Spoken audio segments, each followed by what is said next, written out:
shit, yeah, they bread stank. Walk up in the club, dripping like I'm fresh paint. I can see through the facade like What's going on, fight fans? It's another great day when you love MMA. Welcome back to Mad Matty Fight Talk. UFC 276 going down July 2nd at the T-Mobile Arena in Las Vegas for International Fight Week. That fight card is absolutely stacked from top to bottom, from early prelims to the main event. Every fight on that fight card is legit. It's definitely worth tuning into, and I will be doing that. The main event of that evening, Israel Adesayna will be taking on the #1 contender, Jared Cannonier. Jared Cannonier is a very explosive, very heavy-handed striker. He made the smartest move possible, as anybody should do in the UFC. You're a high-ranking guy. You get a big win. And what do? You ask for the belt. He did the smartest thing that I've seen in a while. There's guys on the same fight card, like, I don't want to throw names out there, but Sean Strickland, who didn't do that in his last fight. So a very smart move on Jared Cannonier's part, and he earned himself a title shot. Got a big knockout win over Derek Brunson in his last fight. Israel Adesayna is potentially, well, no, he definitely is the greatest middleweight fighter of all time. I would put him right up there with Anderson Silva. And in my book, he's one step above Anderson Silva because he already beat Anderson Silva. Anderson Silva changed the game, and Israel Adesayna took the torch, and now he's leading the way. And Michael Bisping's up there as well. There's a lot of great middleweights, but Izzy is one of the best. Now, Adesanya is 32 years old, 15 KOs. He's 22-1, 6'4" with the 80-inch reach. That is a massive guy. And when he gets in the ring and he gets going, he's like a superhero. He's almost untouchable. Jared Cannonier, on the other hand, 15-5, 5'11", 10 KOs, 2 submissions. Now, that, to me, might come in handy for Jared Cannonier in this fight. He's got a 77.5-inch reach. Look, these guys are two of the best in the middleweight. It's a new opponent that we haven't seen. The last couple fights for Adesanya have been rematches. And to be completely honest, his last fight against Robert Whittaker, he looked like he's getting bored with the division. He looks like he's getting bored of lapping these guys. So I'm hoping that Jared Cannonier is going to bring some new excitement out of him. And we're going to see a different, more dynamic, like the old style of Izzy that got him to the belt. I don't want to see him get complacent and get bored in this division. Now, Cannonier is an extremely dangerous opponent for Izzy. He's a heavy-handed guy, and he's going to have to get inside. If Cannonier wants to win, he's going to have to close the gap. He's going to have to get inside and land bombs. He's going to have to use a clinch. He's going to have to tie Izzy up any way he possibly can, and that is not an easy task to do because Izzy has outstanding takedown defense. The man has, 77% takedown defense. But Jared Cannonier, he's got 50% takedown accuracy. He doesn't go for a lot of takedowns in this fight. I think he's averaging like less than a takedown every 15 minutes. He doesn't really go for those, but I mean, if he gets it to the ground, he definitely can do some serious damage, we saw in that Brunson fight. And he also can maybe get Izzy in a position where he can submit him. Jared Cannonier needs to make this a dirty fight. Now, we all know the saying, if you're going for the knockout, you're not going to win a decision, right? Cannonier needs to fight that way. He needs to go for the knockout. He needs to put the gas down and try to clip Izzy early and make it a very uncomfortable fight. Because Adesanya, let's be real here, he's almost untouchable when he fights. He's got a nasty jab, nasty leg kicks, and he creates distance and he keeps the distance throughout the fight. He utilizes his reach advantage very, very well. He's one of the best fighters when it comes to defense.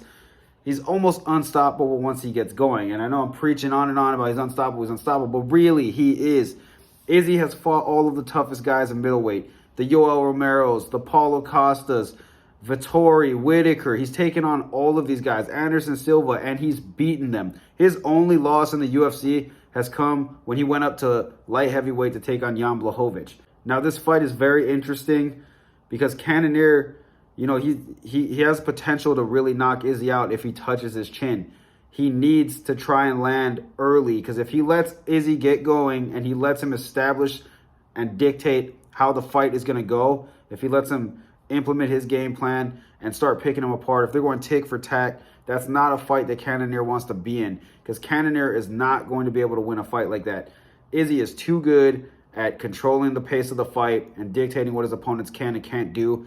And he's a really hard guy to get to the ground. So I feel like if Cannonier gets in there, makes it dirty, lands a bomb early, that will set him up for greatness towards the end. Now, as a betting man in this fight, cash versus trash, as I would say, who am I going to be taking in this fight? My prediction is I'm going with Izzy Adesanya in this fight. I think Jared Cannonier has heavy hands, and I think that he has the ability to hurt Izzy if he can touch him. I think that if he gets to the ground, he might be able to TKO him on the ground.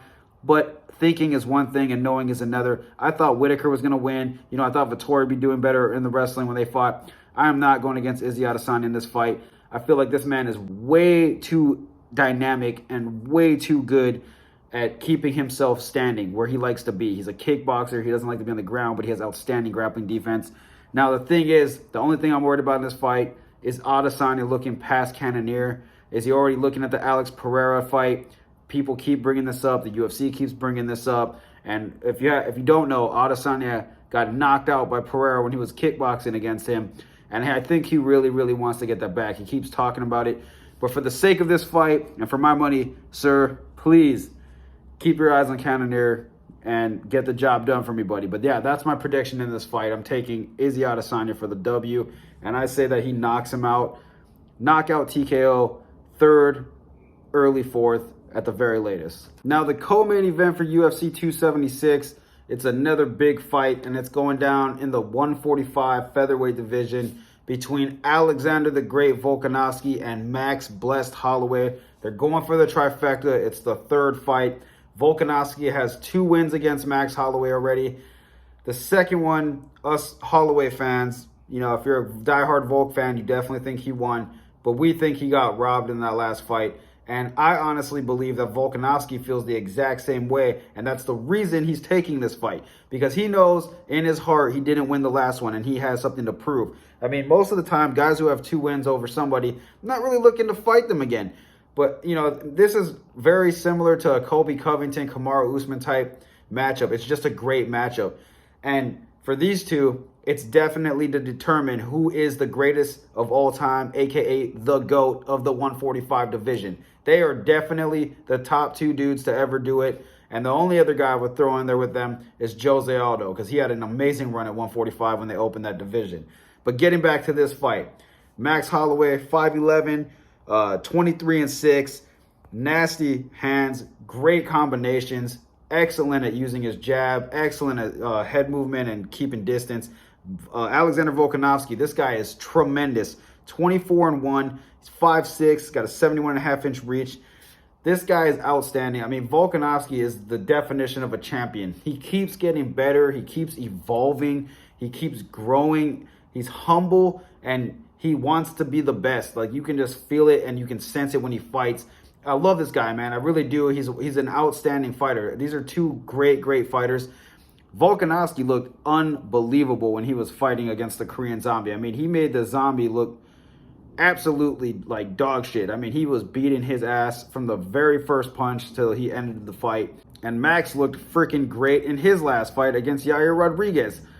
Max was landing nasty shots, eating nasty shots, and he was wrestling. He was implementing some ground game. There's a little wrinkle in the game we haven't seen in a while. I like to see Max mix it up completely and use the whole realm of MMA instead of just trying to box with guys. Now, in this fight, Max Holloway, the thing about the last 2 fights is I feel like Max started slow in the first round. He didn't come out firing on all cylinders. He kind of let the round play out. He's a slow starter. Once he gets going, it's over. Max is one of those guys who gains momentum, and from there, it's a steamroll, man. He does not stop. He keeps pouring on the combos, rips to the body. He makes it as uncomfortable as possible. So I think he needs to start this fight the way he started the fight against Calvin Kattar. Come out right away, stick that jab in Volkanovski's face, land leg kicks, start ripping combos. Do not waste any time, and by all means, do not let this fight go to the judges. Now, if you're Alexander Volkanovski, for a guy who's 5'6", taking on somebody like Holloway, who has outstanding boxing, he does a great job of landing his shots and not taking much damage and not letting Max land combos on him. So realistically, you're going to kind of want that to be the same game plan you use in this fight. I mean, what does Volkanovski, the danger of this fight for Volkanovski is how can you get better? And he always finds a way to do this, but how can you get better against an opponent who seems to be figuring you out more and more?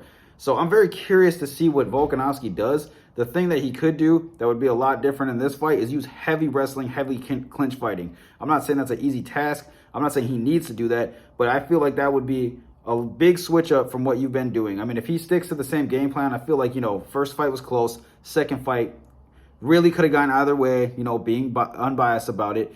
And if it's a third fight and you're sticking to the same game plan, I'm assuming you would lose. So I don't think Volkanovski's going to fight the same. I think he's going to try and come with some wrestling, with some ground and pound, kind of Brian Ortega this fight, you know what I mean?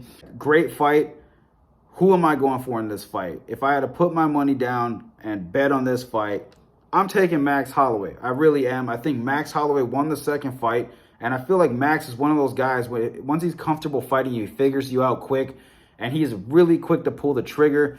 Now, Volkanovski, I'm not saying by any means that he's going to finish Volkanovski. That dude's a tough motherfucker. Really is, and he's a really good champion, but I think Max is going to do more in this fight.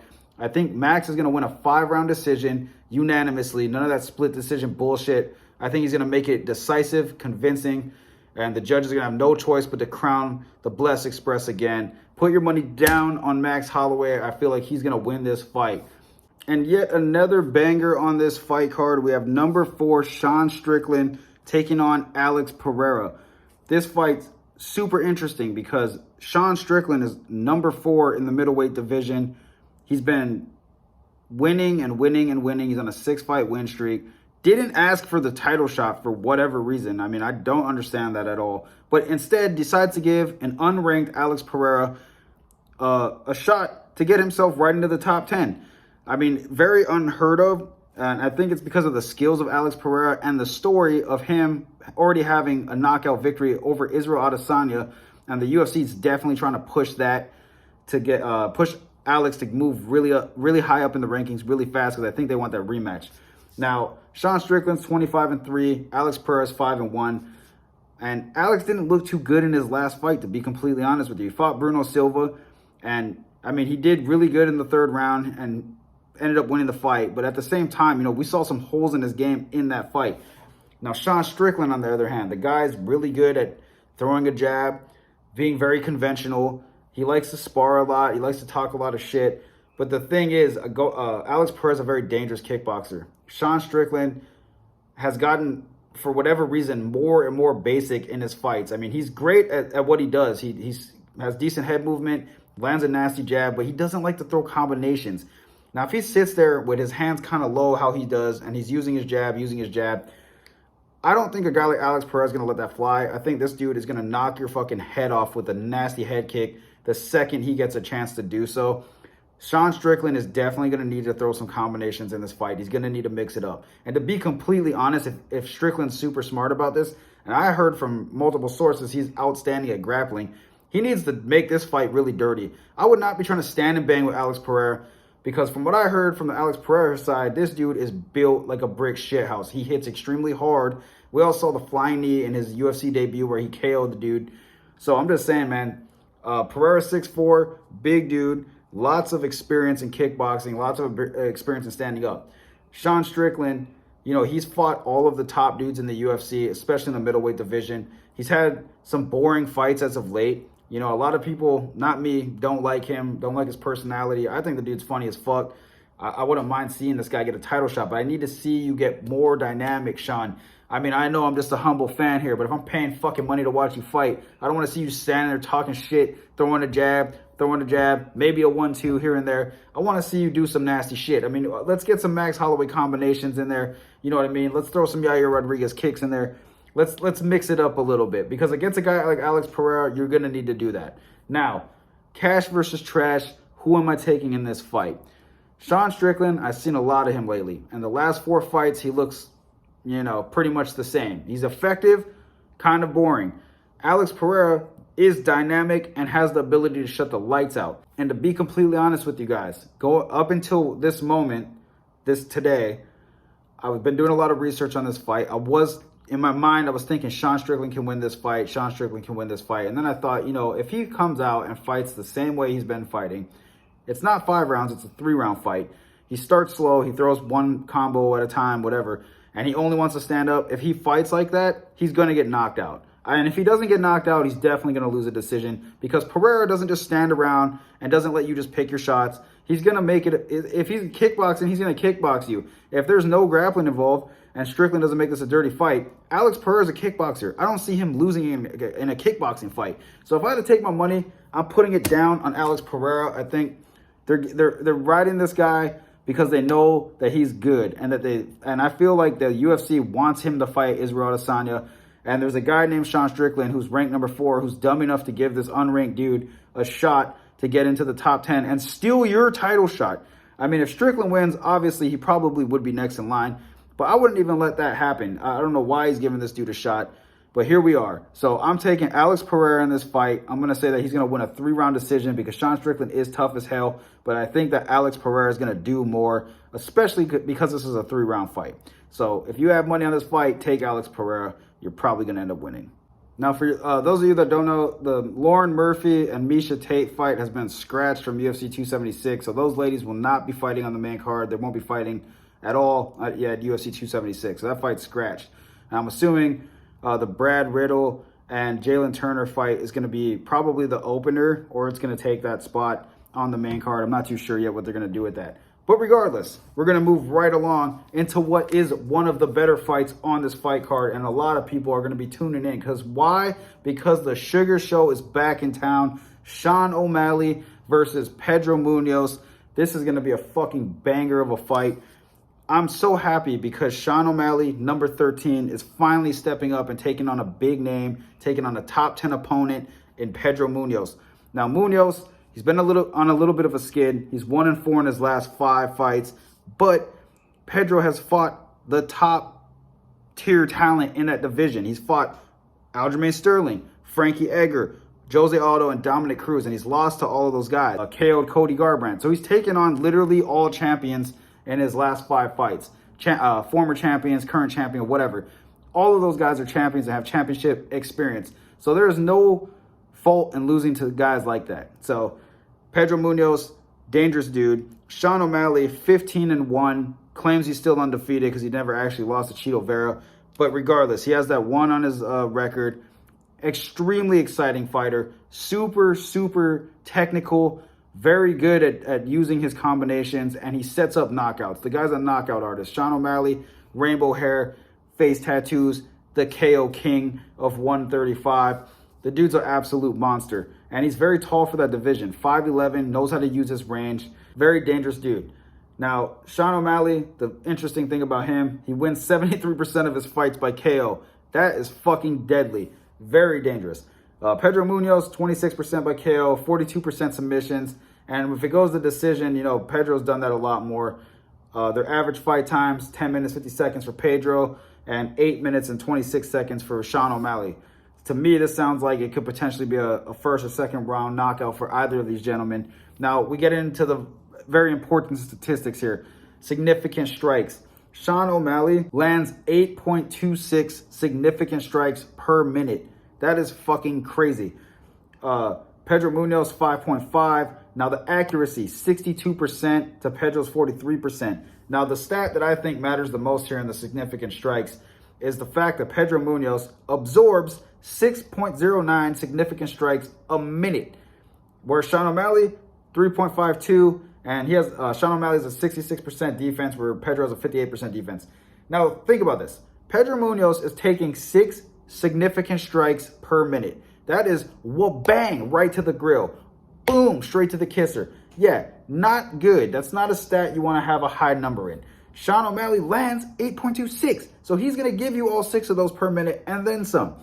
Now, Sean's accuracy rate, 62%. That's very, very dangerous. If we're playing a numbers game here, Sean O'Malley on paper should absolutely annihilate Pedro Munhoz. Now, with that being said, I'm taking Pedro Munhoz by second round KO. The guy's an animal, dude. He throws himself into firefights. That's probably why those numbers are so high. He eats a lot of damage, and the losses he has, it's not like he's getting flatlined in there. He goes in there, it's an absolute war. Sometimes he gets shut down, but he doesn't quit. The dude doesn't just get knocked out, and I don't think he's going to quit against Sean O'Malley. We haven't seen Pedro quit. He has a heart of a lion. I really do believe that O'Malley is going to get finished in this fight because he's gonna stand and bang with Pedro, and Pedro's is going to stand and bang with him. It's going to be a gun-blazing fight. Now, the thing about Munhoz, if you're in his corner, if you're trying to give this guy any advice, I would tell him to go for the leg kicks on Sean O'Malley and do it early and often. Because Sean O'Malley, we've seen his legs shut down, I believe, in 2 fights now. The Cheeto Vera fight and one of his earlier fights when he was first coming into the UFC. Whether he likes it or not, there's something about that nerve in his leg where it just shuts that thing off. So if I'm Pedro Munhoz, I am attacking the fuck out of this guy's legs. I'm going to be kicking him in his legs nonstop if I'm in his corner. This is all I would be telling Pedro Munhoz to do. I do think that both of these guys are going to come out. It might be a little bit of a slow start for the first couple minutes, but once they get going, somebody's going to sleep. This is going to be a knockout either way you look at it. And I love Sean O'Malley, but I do think that Pedro Munhoz is hungry as fuck.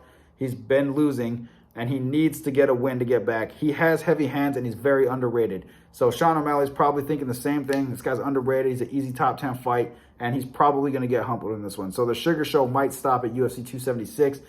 I'm just saying, man, if I'm betting on this, I'm definitely taking Pedro Munhoz. I love Sean O'Malley. No hate against the guy. The dude's funny as fuck. Great personality. But we're talking money here, and I think that Munhoz is hungry, and he wants to win. So put your money on Pedro Munhoz. Haters talking shit, yeah, they breath stank. Walk up in the club, dripping like I'm fresh paint. I can see through the facade like an